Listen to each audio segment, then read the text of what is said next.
Alright, so in this video, we're going to review our three methods for solving first-order differential equations.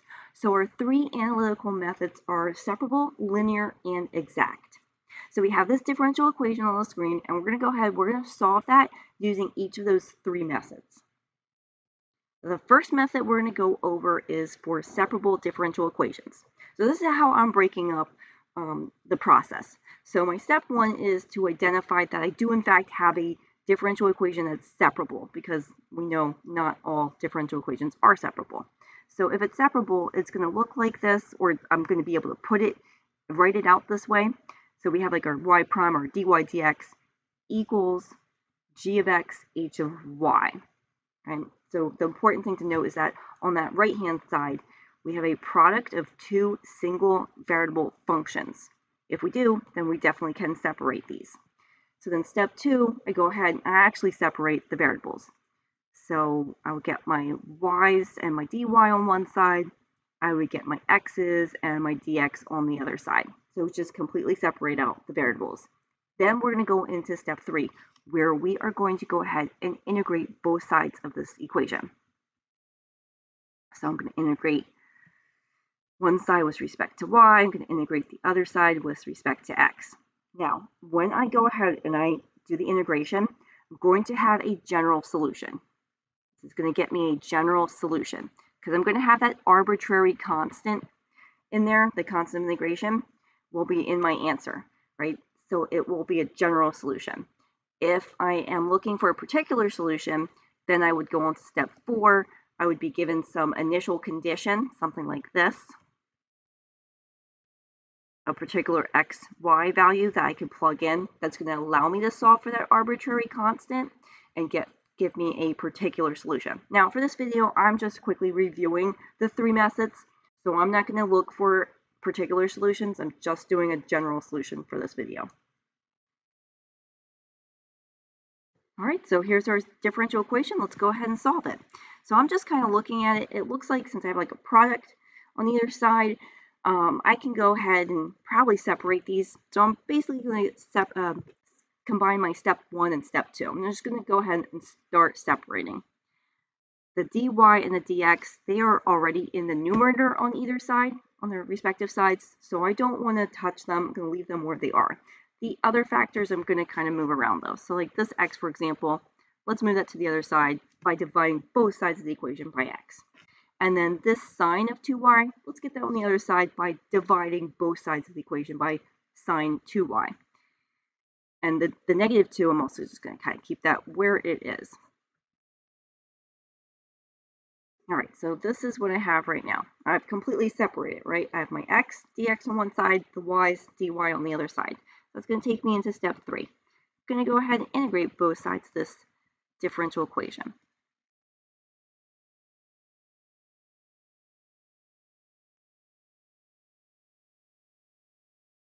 Okay, on the left-hand side, when I integrate, that's just going to be ln absolute value x. And on the right-hand side, notice in the denominator I have sine 2y.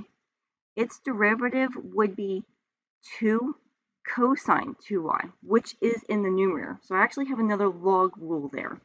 So this ends up being negative ln absolute value sine 2y plus my constant of integration. That's how I would integrate it, but you might also know that notice that this part can be rewritten. You could have the integral of negative 2 cotangent 2y dy, and maybe you remember your antiderivative rule for that. But either way, you integrate both sides. So you might have to use techniques from Calc 1 or Calc 2 when you integrate. Now, I want to clean this up. I don't want to leave it like this. What I'm going to do is I want to get rid of the logs. So I'm going to exponentiate both sides of this equation, which means I'm just going to make both sides of the equation exponents to base e. I'm picking base e because my log here is a natural log.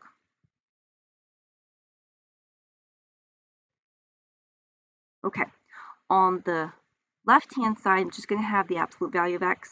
And on the right-hand side, I'm just going to do a little bit more rewriting. So I'm going to use a couple rules, and I'll just kind of review them over here. first rule I'm going to use is with this negative in front of the log.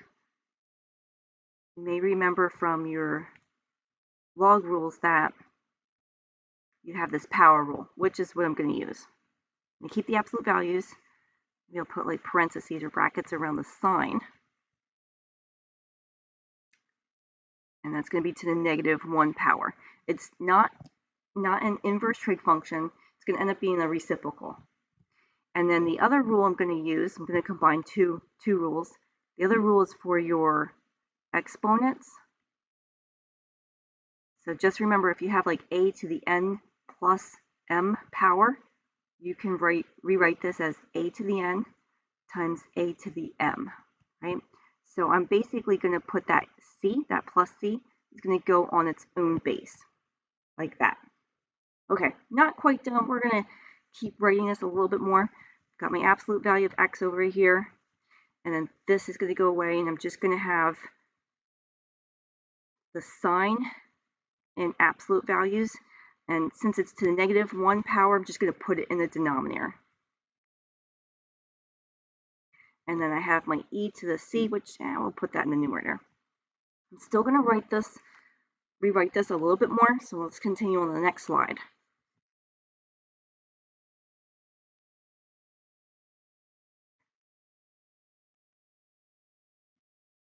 Okay, so this is what we have. Now, what I'm going to do is I'm actually going to drop the absolute values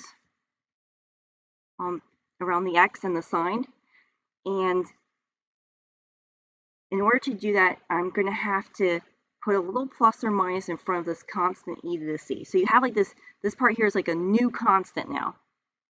And this constant basically absorbs any sign considerations. So specifically, if that new constant is negative, it can account for the negative values of x, or the negative values of sign, for that matter. So we no longer need to worry about explicitly keeping track of absolute values. So I'm going to go ahead and just rewrite this plus minus e to the c as some other constant. I'm just going to use another letter I haven't used yet. We'll do a. So a here can be positive or negative values. Right, technically, this part here, e to any constant is always positive, right? So now I have this new a in the numerator, which could be positive or negative. So just to kind of explain this just a little bit more, I want to make a note over here. Let's say you have some constant, I'll call it b, times absolute value of x, right? Well, absolute values, you can kind of think of them as piecewise functions, right? Absolute value of x is going to be just x if x is greater than or equal to 0. And then absolute value of x is going to be equal to negative x if your x is less than 0, right? If you're plugging in a negative number, you get a positive number out. So it would be like a negative times some other negative number, right? It's going to give you a positive. I'm just putting -1 in there. So this here, I can just drop the absolute values because now b is going to be positive or negative as needed based on the value of x. So that's why it's okay for me to drop the absolute values in our original problem. And then we can leave the answer like this if we want. You could also rewrite your final answer this way, would be fine. X times sine equals a. Or you could also write x equals a cosecant to y. That's also fine. So any of those three would be like an acceptable way of writing your final answer.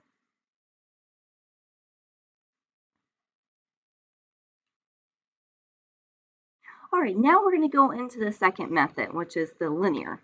So again, I broke this up into multiple steps. So our first step, we're going to make sure that we have a linear differential equation. And to check that it's linear, I tell my students to put the differential equation into this form to see if you can fit it into this form. And if you can, then you do have a linear differential equation. Once you have it in that form, we're going to actually convert it over to another form. This is called standard form. And the real thing that we're trying to make sure of is that in front of the dy dx, the coefficient is a 1. All right, that be careful, that is a step that sometimes students do forget. So we want the y prime, the coefficient, to be a 1. That is going to be our first step. Now, step 2, we're going to, from that standard form, we're going to identify the p of x. P of x is going to be whatever is being multiplied to the y. And we're going to use that to find the integrating factor. So we're plugging into this formula here to find the integrating factor. So you're going to have e to the integral of p of x dx. And I should note too, the steps here for the linear are set up so that we have a differential equation that's linear in y. All right, and I'll point out why that's important later. All right, so then step 3, we take our differential equation from up here, that standard form, and we multiply that whole equation by the integrating factor. Right, so now we get this new equation that's down here. Okay, step 4 is basically rewriting the left-hand side of that differential equation. So what we're doing when we go from step 3 to step 4, we are undoing a product rule. So when you put it into this form, you're undoing a product rule. So bear with me for a second. You're going to have d dx, and then inside the parentheses here, you're going to have y, the variable with which this is linear in. So the function that we're working with, or the differential equation we're working with, is linear in y. So you're going to have y times whatever your integrating factor is. This looks messy, but we would obviously, in practice, when we're doing a problem, e to that integral exponent, you would clean that up and simplify before plugging in. All right, so what do I mean by undoing product rule? You see how when you write it in this form, you are going to take the derivative of this with respect to x, right? That's what that means, which is this here, using product rule, keeping the integrating factor and then deriving the y, dy dx, plus keeping the y, deriving that integrating factor, taking the derivative of that. So you're undoing product rule when you go into step 4. And I do have more on this when we actually go into the section on linear differential equations. I do cover this more thoroughly, but this is a review, so I'm going to leave it at that. Then in step 5, you're going to integrate both sides of the equation that you have in step 4, right? So if you are going to integrate, the left-hand side basically just means you're not going to do that derivative. So whatever is in the parentheses is what you're going to end up having. And then on the right-hand side, that you will actually have to use integration techniques to integrate. And then again, if you have an initial condition, then you would be solving for a particular solution. But we're going to stop at step 5, where we're just going to solve for a general solution. All right, here's that same differential equation. So we know what our answer should look like because we already solved this. Well, let's go ahead and let's solve this using the linear.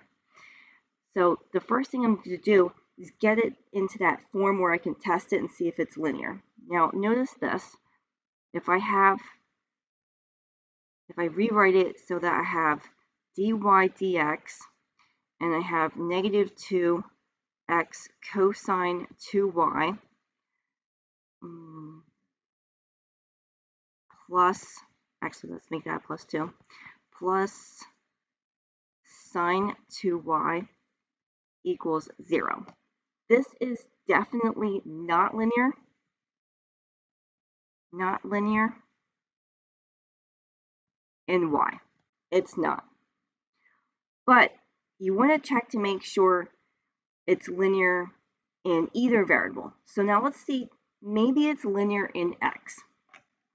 So I'm going to get it into the general form and then we'll put it in standard form. This is still like step 1 we're working on. All right, so I'm going to rewrite this again. I'm going to have dx over dy. I have my sine 2y plus 2x cosine 2y. And I know I'm skipping some algebraic steps, so you can also work this out on paper and put some extra steps in. All right, so now that I have it like that, now it looks like it is linear in x. So this is the annoying part about linear, this method. You want to check both variables. Check to see if it's linear in y. If it is, great. If not, is it linear in x? Maybe you can still use this method, right? All right, so we do have that it is linear in x. So I'm going to go ahead and get this into standard form by making sure I have a coefficient of 1 here in front of the differentials. That's like an x prime, right?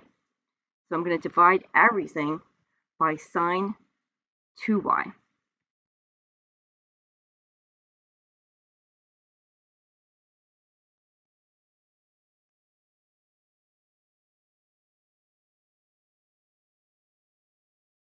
And for this one, I'm going to go ahead and rewrite this one more time.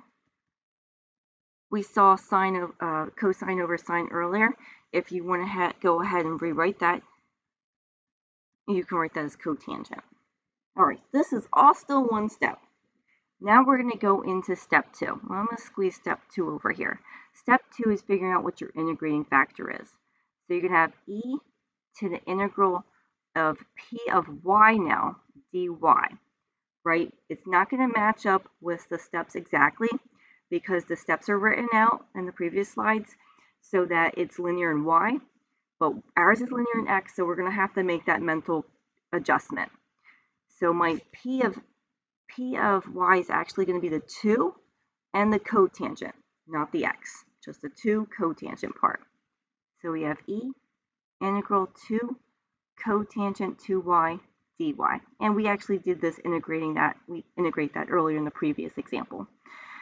So this is just going to end up being e to the ln of absolute value sine 2y. Okay, and then this is just going to simplify to the absolute value of sine 2y. And actually, I am going to go a little bit further and drop the absolute values again, but for different reasons than I did before. We're going to basically, for simplicity, we're going to drop the absolute values because we're integrating over a suitable domain where the sine of 2y does not change signs. I'm not going to get too much into that. We could cover that in a different video, but trust me when I say it's okay to drop the absolute values. So we're just going to have sine 2y.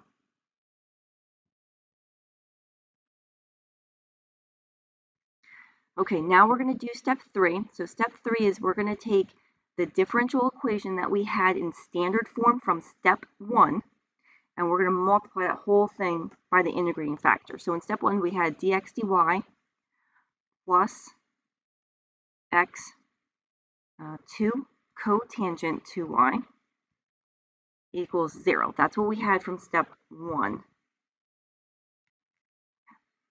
Oops, right here. So what I'm going to do is I'm going to multiply everything by that sine 2y. That's sine 2y. And then for this problem, we do have a 0 on the right-hand side. So that's just going to stay a 0. But be careful if you have something else other than 0, make sure that's getting multiplied by the sine 2y also. And then step 4 is where we undo basically the derivative that you see that is the left-hand side of the equation. So we are going to undo this product rule derivative basically. So we're going to write d dy of, and then it's always going to be the variable that the differential equation is linear in this case x, times your integrating factor, in this case sine 2y. Okay, always the variable that the differential equation is linear in times the integrating factor, and this is going to be equal to 0 still, right? So basically, if you were to go from step 4 to step 3, you would be taking the derivative with respect to y of this product. And if you took that derivative, you would use product rule.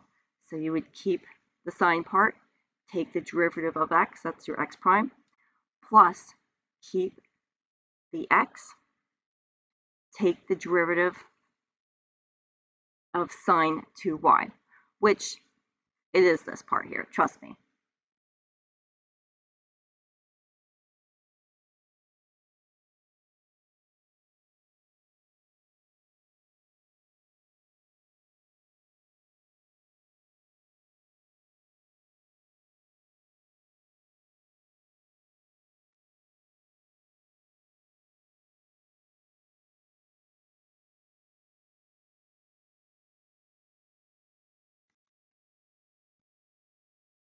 Okay, then we are going to go on to step 5. We are almost done. You're integrating both sides.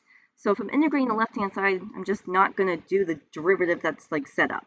So I'm going to have just x sine 2y. Whatever is in the parentheses is what I'm going to have. And then if I'm integrating 0, that's just going to be a constant, right? If I integrate 0, it's just a constant of integration. So I do want to put that plus c, that constant, on that right-hand side. And so that's our answer, right? And then that's fine. You can leave it like that. It'll look like the answer that we got from example 1. We could also rewrite this a couple ways. So maybe I want to do x equals some constant cosecant 2y. Or we could go ahead and write this as x equals some constant over sine 2y. But we get the same answer either way. Okay, now we're going into the method for exact differential equations. So again, we broke this down in the steps. Our first step is to take your first order ordinary differential equation and write it in this form here. So you want to have it so you have something times a dx. I'm going to call that m of x and y times dx plus something times your dy. We're going to call that n of x and y times dy. So you're going to put it into that form. That's important. If that's not in that form, then it's going to throw off our step 2. So once we're done with step 1, we move on to step 2, where we're actually checking to see if our differential equation is exact. And what you do is take partial derivatives and see if your partial derivatives are equal to each other. I'm going to use slightly different notation over here. Basically, we're taking the m, finding the derivative of that with respect to y, and then we're taking the derivative of the n part with respect to x. So we're doing those partial derivatives. And then if these two things are equal to each other, then our differential equation is exact and we can move on to the next step. Step 3 is if we do have an exact equation, then there exists some function which we'll call f, for which the partial derivative of that function with respect to x is equal to m, and the partial derivative of that function f with respect to y is equal to n. And we basically are going to use integration to find that function f. So step 3 is continuing like on the next slide here. You're going to set up a couple integrals that you're going to have to solve to figure out what your function f of x and y is equal to. Once you have that, we're going to use that function in step 4. We're basically going to take that function, just set it equal to 0, and that's going to be our implicit general solution for an exact differential equation.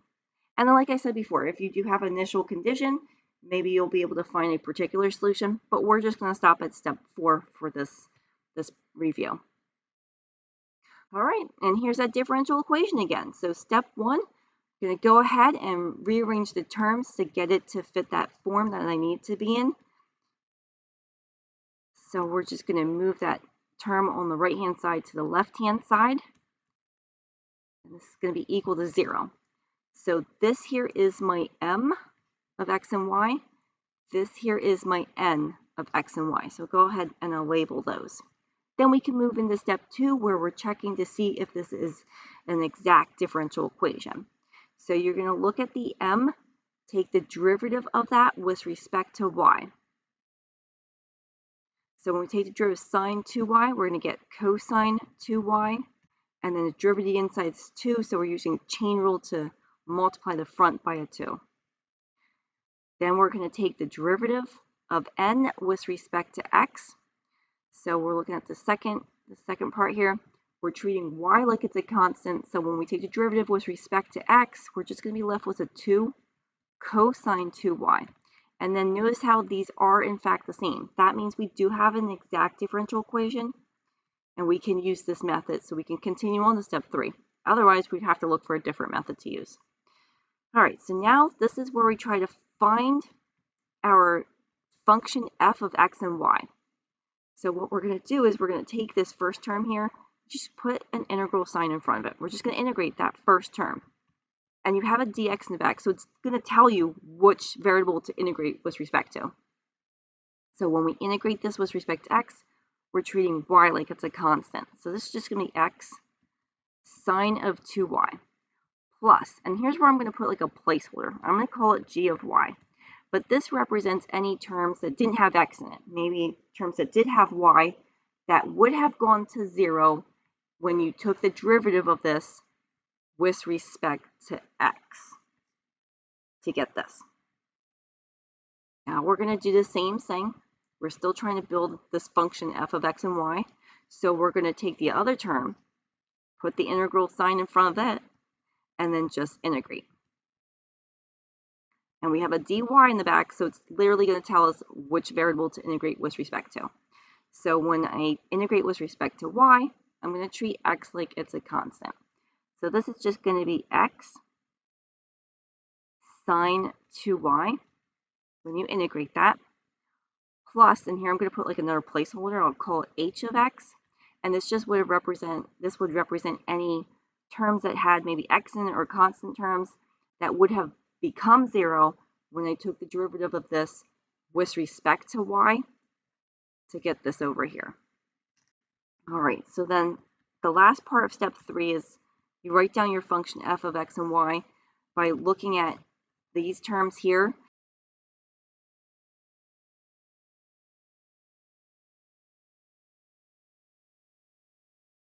Now, for this, we only had one unique term, which was the x sine 2y. So I only list it once. So each unique term you get when you do the integration, you list each term once when you write the f of x and y. The only other thing I want to include here is plus c, constant of integration, because we could have had a constant that integrated became 0. Okay, so then we're going to move on to step 4. I'm going to put that over here. You're just going to take now what you found, sine x sine 2y plus c, and you set that equal to 0, and that's your solution, right? So this should look similar to what we've seen before. It's in a little different format, but this is still the same, right? It's x sine 2y. You can put the constant on the other side. I'll just call it d. That would be like negative c or something. And it's going to look like the earlier solutions we got. And that's it. So we've reviewed our 3 analytical methods, separable, linear, and exact, for solving first-order ordinary differential equations.